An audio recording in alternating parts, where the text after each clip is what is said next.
So my name's Julie Whitlatch, and I recently, in August, published a book called Traveling Home to Happiness. And I wanted to talk a little bit about it because I think it's very misunderstood.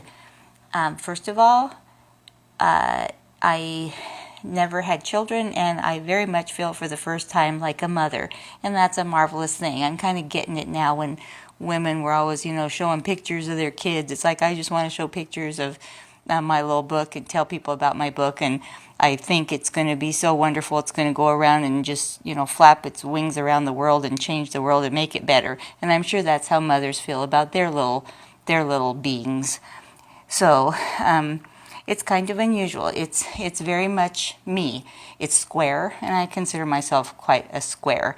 It's very easily misunderstood.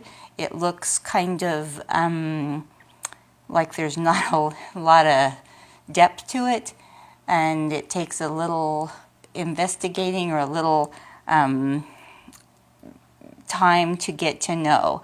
And that kind of reminds me of me. It's in disguise, I would say. I think just thumbing through it and looking at the cover, most people would assume it's just a children's book. And, just like with people, we shouldn't make assumptions because it is far beyond that. There's an introduction that's strictly for grown-ups. I'll give you a little bit of that right now if you like. Please, please, please read Traveling Home to Happiness to brilliant little tykes. But what about adults with no young audience to hear this curiously compelling and oddly engaging fable? Is it possible for smart and savvy grown-ups to glean new insight from a story written to resonate with the very young? Yes, yes, yes. Unless infinitely happy and content in all aspects of life, give it a go. Temporarily shed your adult persona and unholster the unabashed freedom, optimism, and innocence of youth, because it's possible, as busy grown-ups, we've forgotten time-tested conduct, customs, and common sense that consistently yield happiness. It's possible an hour spent with a precious gift, even when disguised in humble packaging, can offer happiness helpers for a lifetime of tomorrows. It's possible a simple, unexpected adventure can transform even a darkened soul to the bright light of happiness. Our journey to adulthood hasn't always been fair or easy, but we are grown-ups now, capable and confident, mature and mannerly, respectable and responsible, sensible and scholarly. Well, mostly. We have worked hard, done our time, and graduated from childhood. So, between you and me, have you ever asked, where is our grand prize of lasting happiness? For decades, we've learned much and gained practical knowledge from countless and continuing experiences. Our skills to navigate this thing called life should be perfected. Yet, do you wonder, have we grown up and away from fundamental and undeniable truths integral for lasting happiness? It matters not, 2 or 102. This fable shines light on those truths for all to know. Yes, life is busy, filled with important tasks and obligations. If you must hopscotch over the happy phrases you may think silly or juvenile, if so refined you can't allow this honestly unsophisticated fable into your life, then Traveling Home to Happiness may not be worthy of your minimal investment of time and tender. If you choose to let this gift remain unopened, thank you for your consideration, and I wish you a happy life. If still intrigued, why not take this unique adventure toward lasting happiness? Such small commitment, yet offering a real chance at the grand prize. It's just a little fable, sweet and simple. Then again, we grown-ups can make anything complicated. Establishing life as complicated softens the impending blow of continued disappointments and sets up a beautiful excuse not to try a simple approach.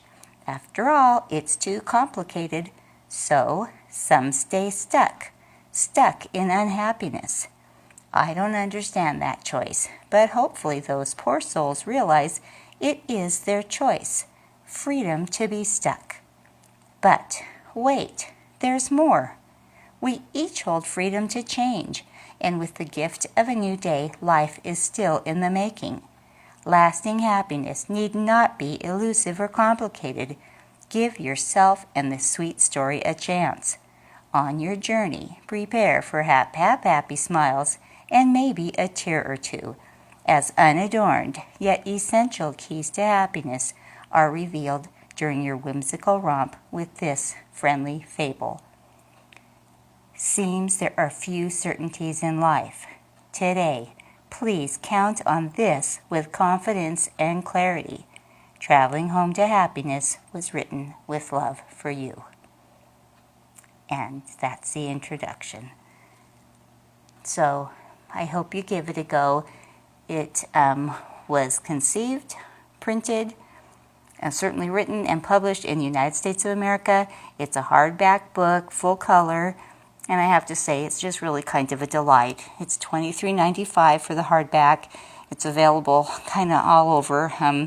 If you go to my website, juliewhitlach.com, and go to the store, it gives you all the places where it's available, and it's available on Kindle version through Amazon, through Book Nook, through Barnes & Noble, and actually it also just came out on Audible and iTunes and Amazon as an audio download, and that's under $3. So I'm hoping within all those different forums there'd be one that will catch your interest. And I guess, golly, the only other thing I'd have to offer you is if you ever came to a book reading, I would read it to you. So that's my spiel about my little tyke called Traveling Home to Happiness, and I really, really hope you give it a go.